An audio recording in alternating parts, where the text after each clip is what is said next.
Welcome to the Business Spotlight Podcast. My name is David Beeson. I'm your host for today's conversation. And my guest today is Scott Linder, the CEO of USA Bots, and Chuck Santos, the COO of USA Bots. We're going to be talking about their business, journey to business ownership, challenges, best practices, and share a peek of what it's really like to build and operate a business. Welcome to the show, and I thank y'all for being here today. I would love for y'all to give us a little bit of background of who y'all are and tell us a little bit about y'all's business as well. Yeah, absolutely. Thanks, David. Yeah. Um,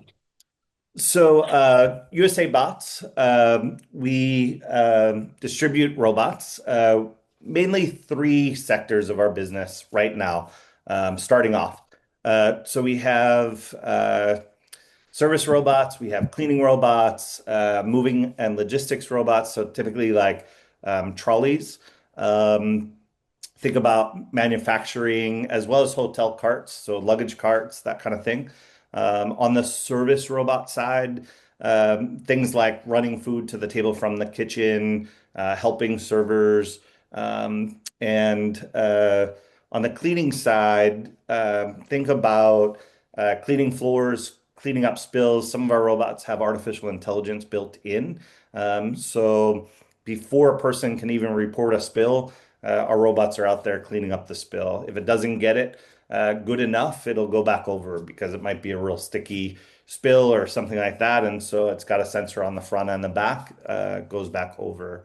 In terms of backgrounds, I'll obviously Chuck will speak to his background, but we both come from customer experience teams. So my whole background has been in customer experience, managing partners, dealing with customer service, and that sort of thing. And I actually spent the last several years in Asia. So I headed up partnerships for a large food delivery and ride-hailing company in Southeast Asia. And I was in Singapore doing that, which is where I found the robots in the Yeah. first place. Yeah. Chuck, maybe I don't know, you want to go through your background too? Sure. Thanks, David. Thanks for having us. Of Little course. background about myself. Spent 2 decades, same as Scott, in outsourcing, business process, customer service, mostly working in the intersection of operations and strategy. Like what Scott mentioned, we actually met at Grab. It's a Southeast Asian ride-hailing food delivery and fintech company. Wherein I led the Philippines and its support organization, basically focused on operation strategy and analytics. To be honest, that's where me and Scott met, and we actually worked together, and that's where our partnership began. Now we're in Yeah. USA Bots. Yeah, that's awesome. Um, so generally speaking, what is y'all's current ownership structure like? Are y'all do y'all have like outside investors or anything like that, or is it just like a board? Like how does it work for you guys? Yeah, so right now it's just Chuck and I, so we're partners, and we are about to do a capital raise. So Gotcha. we're about to go into a seed round. Yeah. Cool, awesome. Whenever it's come to like the idea of this, I'm curious, where did this idea generate from, and how did y'all come up with the idea of, the bots for service and all the different things that y'all are doing with them? Yeah. So I saw them around Singapore and Southeast Asia. I think it was when I first went to Singapore for Grab, maybe about 7 years ago. I went to this restaurant and they had them, and I thought it was the coolest thing. So that's kind of where the journey began. But then we've used them in our dark kitchens. So running back and forth, we have the here you call them ghost kitchens, but they run food to the front of the house for drivers and delivery riders to bring the food, deliver the food. So saves about more than 600 trips back and forth. And I just started thinking about it. One, it's fun, but two, it's really helping people. And so that really is where it all began. I knew that, my next move, I wanted to do something fun, but I also want to really help people. So to me, that's what it's all about. By the way, there is a misperception that robots are going to take over everyone's job. So I Yeah. want to be clear on that up front. We're not about the scary stuff. We're not about replacing people. So just so that is very clear. In fact, some of our customers have even said, they were not believers at the beginning, and then now that they have it, they're like, life is so much easier. They don't have to run back and forth to the kitchen carrying heavy trays. They don't have to, run around and clean up spills all the time. And everything's a lot easier for them. So yeah. Yeah, Yeah, and yeah. I remember one of our previous client, like literally like 2 weeks ago, we set up something, and out front, one of its directors said, "We're not ready for a Terminator robot going around my establishment." And just so happened that our robots are cute. It has the face of a cat, so it's perfect. Yeah, no, I think that there's like I told y'all before we started, I'm very big into the film industry, so I've worked in film, which also means I've seen a lot of movies. Kind of you do them use them as game tape, kind of like I'm a football player. I just watch movies to kind of understand things. So I think stuff like Terminator has kind of made like this weird perception for robots, but there's definitely a really good bright side, especially with making people's lives easier. I think we're way off from anything taking jobs than people actually think. I think a lot of people are saying like, "Oh, AI and robots are going to take everyone's jobs." I think we're still at least 40 years off from that even being a possibility. Yeah. So, Yeah. I um agree.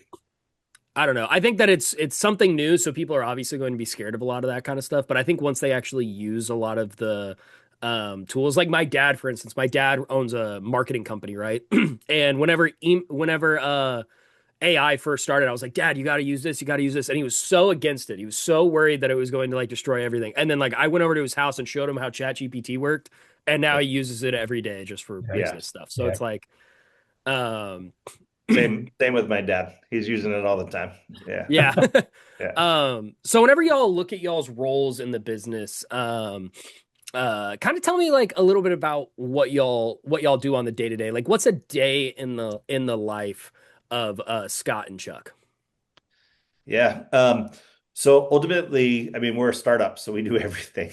Yeah. Um, I think we're all about the team. We're all about making sure that our customers are being taken care of. So that's both pre and post. So our pre-sales, we're out there obviously prospecting, and we're looking at um who these robots can benefit the best, and then trying to reach out to them. And then on the post-sales side, we're making sure that people are happy. We're making sure that they're using them, engaged with them, and seeing what customizations we can make and make things better. So one of our clients, for example, is looking for a customization where they can actually use it as a camera. We don't currently have cameras on our robots, but we can integrate different hardware as well as software. So they actually want it as a photo booth because of their cafe, the style, and that kind of thing. So it's always about, how do we improve, how do we make things better, whether it's our product or even just as a team. And I don't know, Chuck, maybe you want to add to that or Yeah. Well, how should I put this? As much as we want or love building stuff, me and Scott also love destroying stuff between me and him. We come up with an idea, I think it was great. Oh, this is good, but a few hours after we connect, it's like, that wasn't a good idea. How can we improve it better? So, basically, the our roles is not set. I mean, yeah, we have titles, but by the end of the day, Scott mentioned it. It's day one. Our role shifts. We're part visionary, part operator, part problem solver. Um, to put it really short, we do whatever the mission requires. It's not a clock in, clock out business right now, which is very exciting, to be honest. Yeah. Yeah, no, that's yeah, that I feel like the stage that y'all are in currently in y'all's business is the stage where I always say like is kind of the most fun, like really getting to like control everything and really getting to kind of like hop on and do it, especially if it's something y'all are passionate about, is always the most fun part, I think, of being a business owner, which is really cool. yeah. Um, So what was the transition like for you guys? Like why'd y'all choose to go into business for yourselves? Well, for me, I was heading back to the States. So, obviously I'm from here. And so, being in Southeast Asia for a while, my kids were getting a little bit older. And so it was time to try to plan and figure out, what the next move is. Funny enough, I still consult remotely for Grab at nighttime. So I'm still kind of helping my old team. But ultimately, again, it was really about my next move had to be about helping people and it had to be fun. And so not that it's not a lot of hard work, it's a lot of hard work, but it's got to be a fun technology, something people can use, relate to, something easy as well. So for example, our robots, they're like two clicks. You press, one button, then the next button, and they're off. They go. So really easy to use, fun technology. In terms of being in my own business, I mean, I've owned a business in the past, and so I've always been attracted to the entrepreneur side of things, and really being able to make a difference in people's lives, and having the operational control, having the ability to do exactly what I want and create a vision that we want for the company and for others. So yeah, Chuck, I Yeah. don't know if you want to. Yeah, sorry, David. No, you're all good. No, me, it's, obviously I'm from the Philippines, but I moved to the US. My family's here. But why did we choose to get into this business? This actually started years back. 2 years ago, Scott opened up the idea about robots. And I'll be very honest, personally, my headspace wasn't in robots. I always saw robots as a novelty coming from Asia. You always see them in, hot pots and whatever, but it's only recent that Scott was able to open the potential, right? There's a Yeah. lot of real world impact that these robots can do. That, yes, correct. It's not there to replace people. It's actually there to help you to be more efficient in everything. So, to me, it's not just a screen anymore. It's not a software, but it can actually physically change a business and customer experience. Yeah, yeah.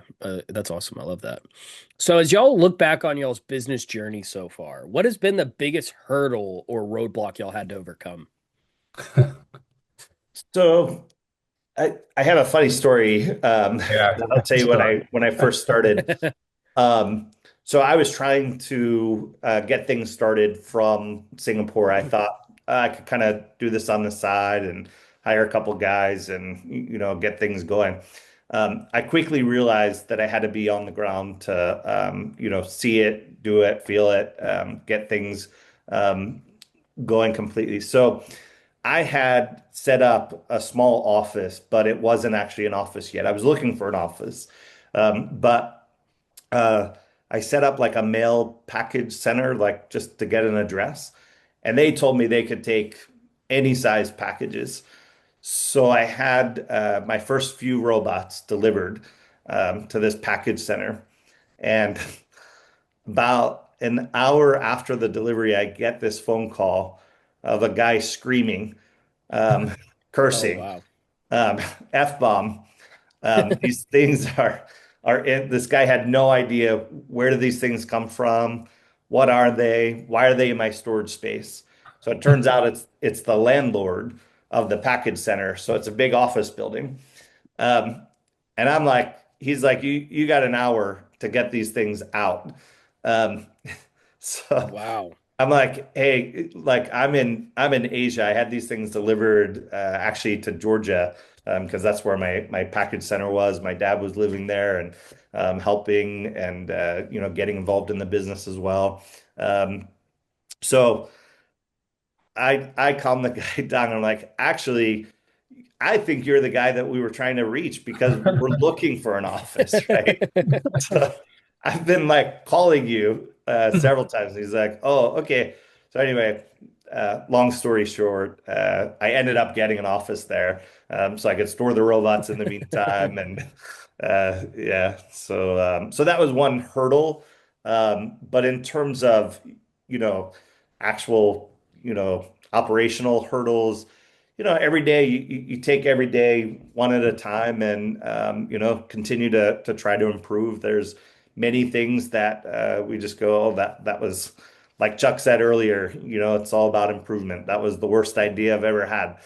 So it's really about, you know, being humble, being open to mistakes and improving, and doing things better. So even our sales process from end to end, we've improved our pipeline. We've improved how we go out and do it and go, hey, that was probably the wrong move. That turned the prospect off. We told them the price right up front. Didn't give them any caveat that there's monthly financing, there's those types of things. So it's always about, figuring it out and making it better each day. Yeah, yeah. Um, that's a funny story though that you ended up getting to actually talk the guy down to end up partnering with Yeah. him, kind of. That's kind of Yeah. funny. Uh, So I'm curious, what makes y'all's business unique whenever it comes to robots? Like, how do you communicate what makes y'all's product stand out against the competition's product? Yeah, so I would say one thing stands out to me, and that is that we are customer obsessed. And I know Mhm. that a lot of businesses say that, but we really mean it. I mean, we want our products to solve a challenge for the businesses that we're selling to or the institutions.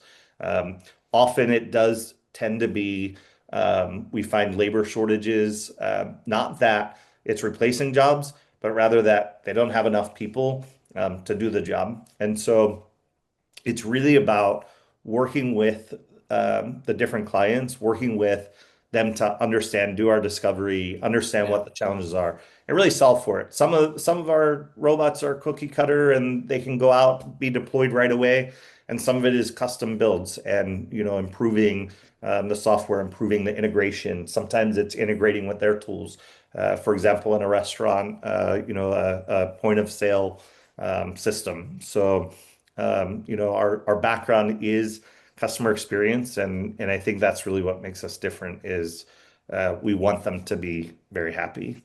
I don't know, Yeah. Yeah. Chuck, do you see anything different or?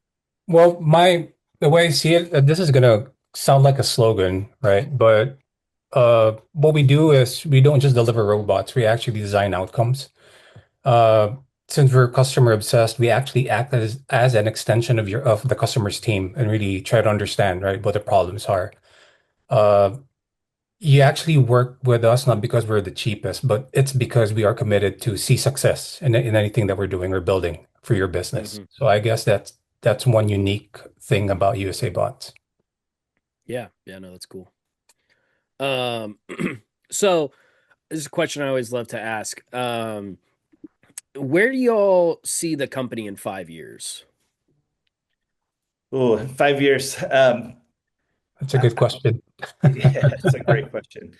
So I think very different than what we are today. I think that the whole model will change. Hmm. I probably can't go into too much detail because we do have specific plans in place.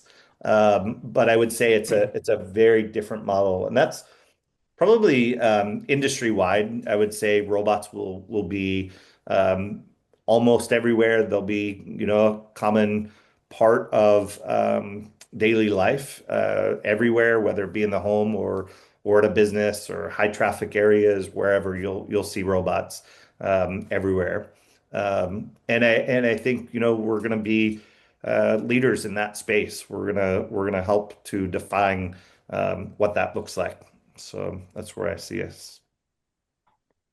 Short Awesome. answer is who knows? There's so much potential. We don't know. I love that. Out Yeah, of out of all the interviews I've done, Chuck, you were the first person to say who knows, and I love that answer because it's the truth. That is it 100% is. the truth. It is. Um, yeah, out of curiosity, whenever it comes to the robots, do y'all see them kind of as like compared to like whenever cars first came out, right? And cars were like set at like a very, very expensive price. And I know inflation makes them look like they're more expensive, but compared to back then, and then like because of demand, they went down in price. Is that kind of where you see the realm of robots kind of going as well?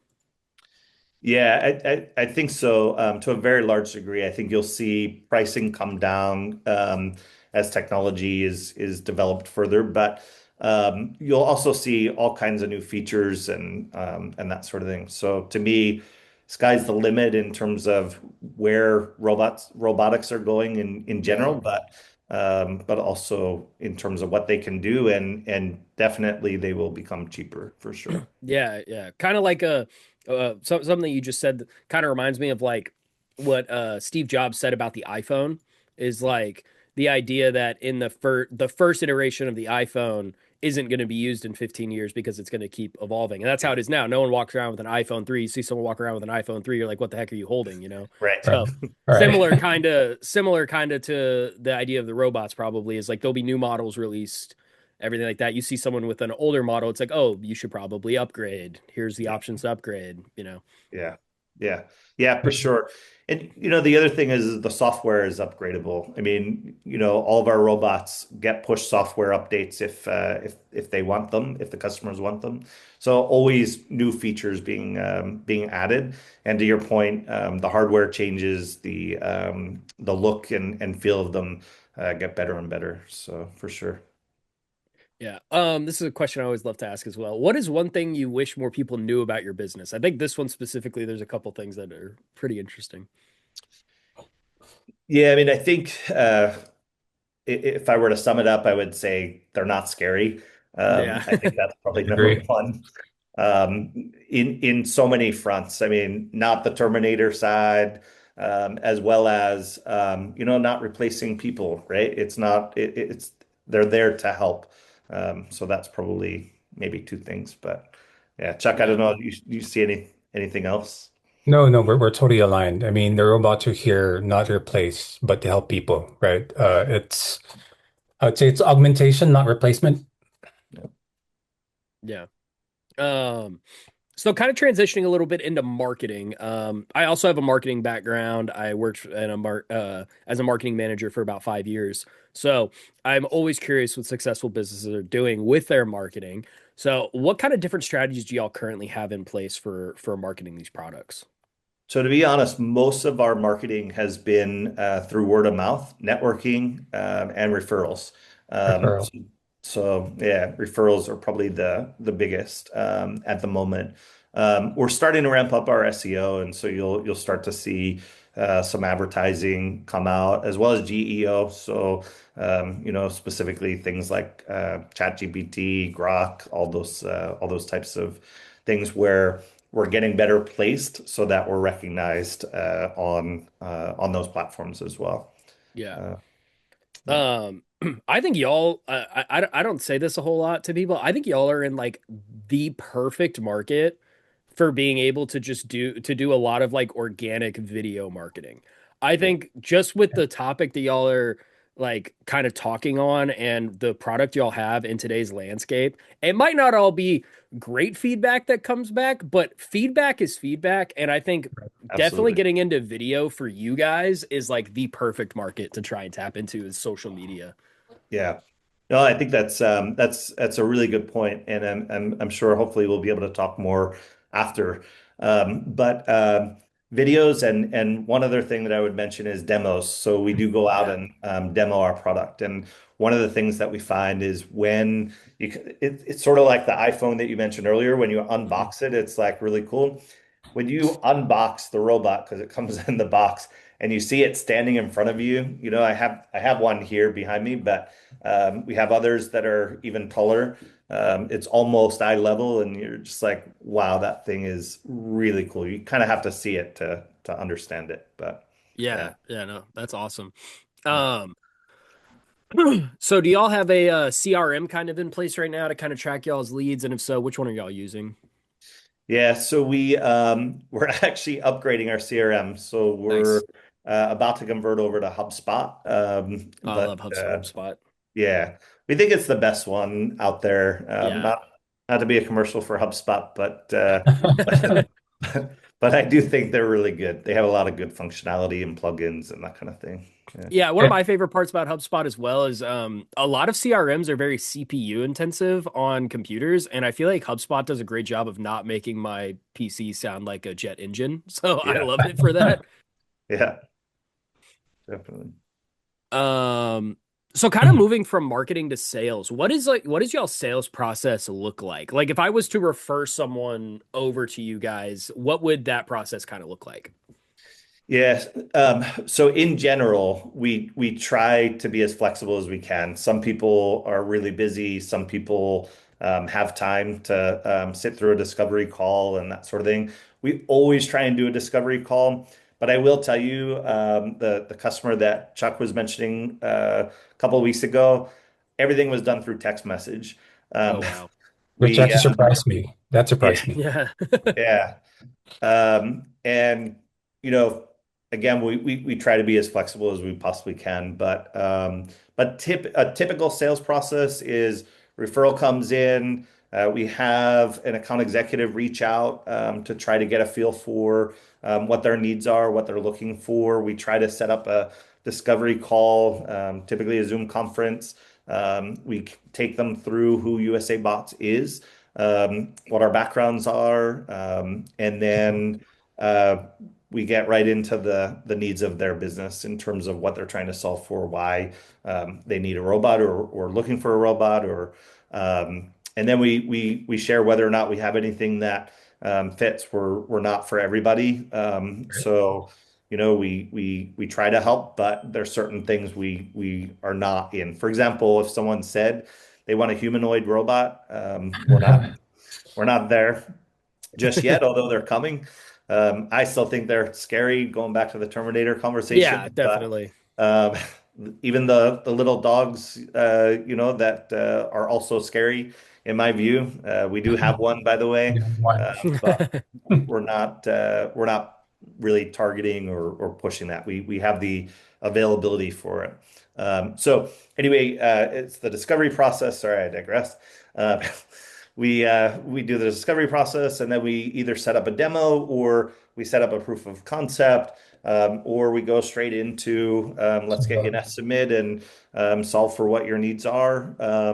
If there's any customization, we'll come back with a proposal, and start the work and implementation. And typically within as short as a week to 2 weeks, they can have their first robot in place or multiple robots in place. And we can do customizations depending on what the needs are on the back end. So we can always push it or update it after. Yeah. Yeah. Yeah, that's awesome. Yeah, I think that the humanoid robots or robots that look like things in our daily lives, such as dogs or cats or anything like that, I feel like it always hits people's like uncanny valley almost, where it's like, this looks like me, but I know it's not me, you know? Yeah, yeah. I actually I did have an experience with one of those robo dogs, and it told me it was during COVID, and it told me to social distance. I was too close to my wife, I guess, in the park, so it was a little bit scary for me. But yeah, Yeah, that's not definitely, getting yeah. used to it. Yeah. Um, so kind of switching over to team building, how big is y'all's team? Is it just you guys, or do y'all have other people part of the team as well? We have three other people part of the team. So we have a couple of account executives and one sales rep as well, or sales manager. Yeah, at the Awesome, moment. awesome. Yeah. How would you describe your leadership style in business? Uh, my leadership, I, I don't know if my team will agree, but um, I hope that they think I'm much more collaborative. I would say, over the years, it's changed. I've Yeah. been in the past probably much more directive and like go do this, but I realized that you don't get as good of outcomes over time when you just tell people to go do things. Um, so, for me, I really want my people to be empowered and I want them to be able to make decisions. And so it's all about thinking things through. And no one's ever going to get in trouble with us if, as long as they're doing the right thing for the customer. And so, you know, I give you an example. You charge someone $1 million by mistake, you got to give the $1 million back. Like it's Yeah. not about oh, I had to credit $1 million. I have to check for approval. There's no checking for approval. That's the right thing to do. And so, immediately. So I would say it's much more about the people thinking on their own and knowing we don't train people. We actually educate and make sure that they're able to make the best decisions for the customers. Yeah, yeah, I love that. If y'all are ready, I think we'll kind of do a couple of rapid fire questions. Sure. Sure. Awesome. What is the key to success for you? And I'll have both y'all answer this. Okay. Chuck, you want to go first? Sure. Two words, consistency and execution. Yeah. For me, it's about helping the customers. It's about success is we made impact for solving challenges. Yeah. What is one piece of advice y'all have for other business owners? I would say stick with it. Always be dedicated and don't be afraid to, I don't like to use the word fail, but don't be afraid to make mistakes. Get back up, learn from it, and continue on. Agree. Well, for me, never forget why you started the business, right? Or why you started this thing anyway. And never forget, your culture and how it aligns to your values. Sadly, me and Scott can talk to this. There are a lot of good organizations there who started really well, but as they grew, as they became, leaders and pioneers, sadly, the culture and the values kind of, got lost somewhere. Yeah. Yeah, I would say that happens a lot. I've worked at many different companies, and I think that happens quite a bit, which is part of the reason I'm attracted to, entrepreneurship, my own business, and making sure that we always have a good culture. So, yeah. Yeah. What's a good book or podcast y'all are reading or listening to right now? And it can be business related, it could be fiction, whatever y'all are listening to or reading right now.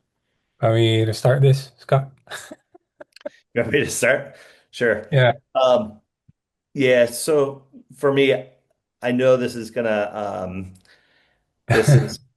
sound not very leadership like, but I don't typically read books.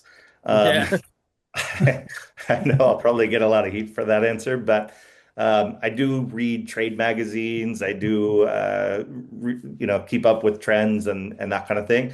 And I'm always fascinated by different industries. So different, like I said, either trade articles or whatnot, in terms of what they're actually doing, what some of the challenges are. I'm not in the restaurant business directly, but I'm fascinated by the restaurant industry in terms of some of the different challenges that exist for them, and how we can apply some of our technologies and help them. Same thing with manufacturing, a bit complex from my background, but I think we've done a really good job adapting and understanding it to a large degree in terms of how our technologies can help with their challenges. Same with healthcare and that sort of thing. But yeah, in terms of actual reading books, not one specific for me. But Chuck, I think you read.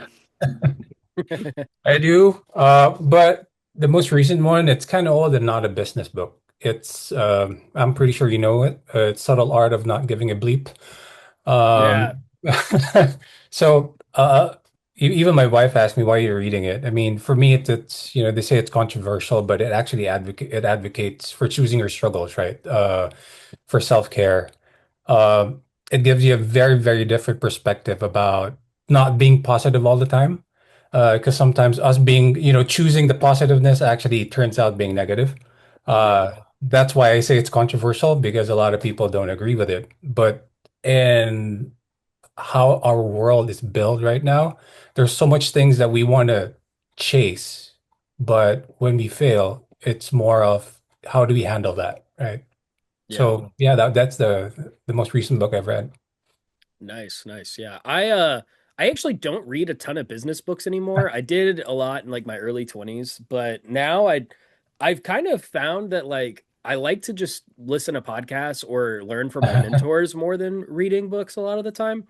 Yeah. So whenever I do read, I'm just a nerd and I read like high fantasy books or like sci-fi books, just stuff that like makes me, I don't know. I'm very big on like whenever it comes to business and like the stuff I'm pursuing, you need to still take time for yourself to kind of recharge your batteries. So a lot of the time I'm just reading, you know, fiction novels that just make me happy. Yeah. Uh, That makes sense. so this is Yep. kind of a fun question I always love to ask. If you had a little bit of magic dust and you could choose one spot to sprinkle in your business and everything would be perfect, where would it be and why? Ooh. Uh, it's a good question. Chuck, you have anything or I mean, Uh, I, I I guess it's the speed of, the innovation, how it can turn into real world impact. There's so many things happening, right? I mean, the shortening of an idea to an actual deployment to actual impact for a customer. yeah. I guess Scott and I would agree that, the faster that we can help the customer, the better. So magic dust, I don't know how it's going to happen, but yeah, if I had that, that's something that I'll do. Awesome. I think maybe for me, it's around the endless opportunities that exist in this space. It's about where do where do we begin with it all? Because it's so unlimited. There's so many things that we can do. Sky's really the limit in terms of this whole space, and it's like um, especially when we first started it, it was always like, okay, let's try and help this sector, or let's try and help this industry. Then we'd get a referral in, and it was something totally different, and so it was like we started chasing in a different direction, and then it was like there's so many things to solve for, and there's so many things that robots and robotics can apply to. So it's really about kind of staying focused, and maybe the magic dust is just keeping us focused on where we can be the most impactful. Yeah. Yeah. Yeah, no, I love that.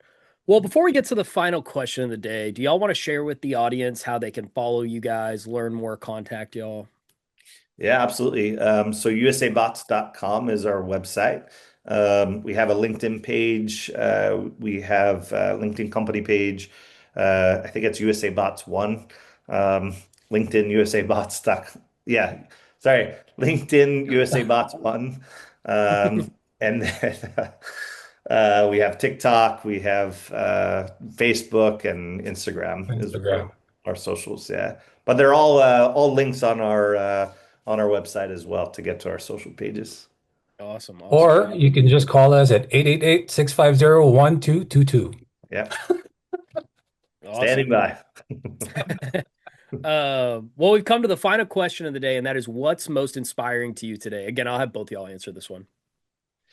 Yeah, I mean, I think for me, the most inspiring is the industry itself in terms of where it's all going. I mean, if you look at it, 5 years ago, this space looked very different. Virtually no robotics. I mean, very little. And if you look at it 10 years ago, the space didn't exist. And so, just um, the thinking of what this will be in another 5 years, and again, 10 years is just anyone's guess. It's just going to be so different. And that to me is inspiring because we're part of it. So, Yeah, definitely. And y'all like learning how to adapt as the industry adapts is going to be pretty cool to see. yeah. Yeah. Well, for me, pretty much aligned with what Scott said, but short answer is, making a mark in a very big pond, right? Hmm. There's so many things happening right, out there when it comes to robotics. Obviously, you have your big players, right? But like what you mentioned, we learn and we find our place, right? Where can we excel? How can we help? Where are we good at? And you know, that inspires me to push through this. I mean, startup isn't easy, right? Like my answer earlier, who knows? But definitely want to succeed. Yeah, yeah, no, yeah, makes a lot of sense. Um, Well, I just want to say thank you guys so much for being here today. This was a really great conversation.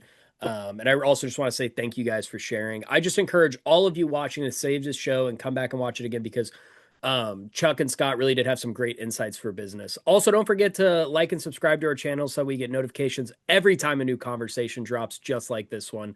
Thank you to everyone who joined us today, and a special thanks to you guys for being with us. We really appreciate it. Thank you, David. Thank you, David. And I will see you all in the next episode.